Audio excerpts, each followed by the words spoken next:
Seo scéalainn beag faoi Ruairi, agus é ag dul ar scoil. Ach, ní raibh rudaí ag dul roimh do Ruairi inniu. Fiche chun a ní, thuaisí méid a freab. Bhí an clog ag búla, agus bhí mami ag scréchiil ag a doras. Éirí go Ruairi, ba tú máil a rís. Léamh mé amach go beo ach córa mo bhríste, agus mo bhróg eile. Trí nóid hééis an ní. Sios lom go dtíon chiistin. Rá bháil a haid bricfast an isis. Ach cá mo bháil a scoile. Bhí méid cínte go rág méid sa seomra site é. Hey, cé chuir sús an sin é? Fiche tar éis an ní. Rinne méid derma lón. Ní bheith mí an am an isis. Agus ba an múntar ar buile, mar is gnách. Tríocha seacht nóid hééis an ní. Bhí an ceart agam. Bhí si ag fannacht ag an doras. Agus cé atá an seo agam, ach Ruairi ó Bryn. An buchail nach féidir leis éirí an am. Bhfuil nót agat? Níl ar nói. Inis, a Ruairi tá mé tín tuirseach. Se, mis sé freisin. Leabhar hééis sé déthar maidin. Mata. Fuil an mata. Agus mo chópláir. Cá mo chópláir. Ná habair go rág méid sa seomra folca é. Inis tá méid dribleoid. Sumí breise nocht is dócha. Héan déag a chlog. Sus. Ríró agus rúla búla sa chlós. Ach, níl tada níos fearná cluiche pelle. An seo, a bhórtín, se agus cúl! Oh, wow. Ceir do rinne mé.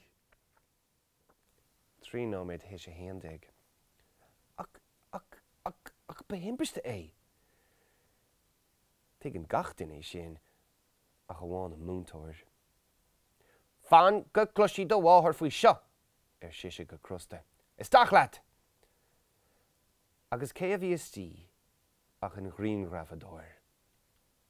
Ach ní raibh fán goire ar bith ormsa. Fiche chathair nóid hééis a héan déag.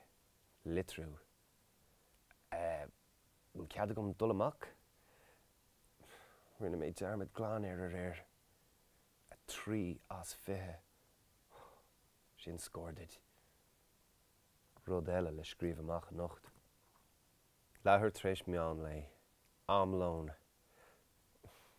Ach ní lón ar be amsa.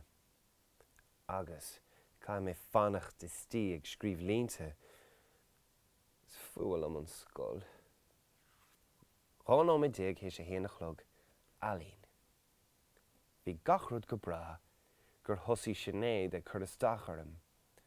An sin, léamh sí suas agus ghuirt sí an tuisce, agus chuir sí an millán ormsa. Trí a chlog, am do bhile, buíochas le dia.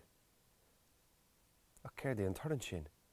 Ná habair, an deall gaiirín sin as ibar a tríocha cuaig géimí leat. Ach ní léon wathaun. Fiche seacht nóid hééis a cuaig go chlog. Bhfuil éon rud níos measa ná an scóil. Tá. Obair bhaile. Sumí breise agus an litrú grána sin agus aiste fada. Cén fá a mín ar an dul ar scóil? Ceathrú chun na hocht. Bhí méid díreach ag dul amach nuair a rug mámar am chun mo chuid grúig a ní.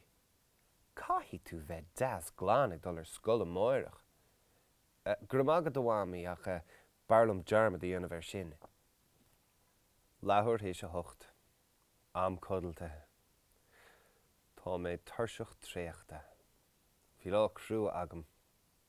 Colas ábh. Agus amórach, scoil a ríis.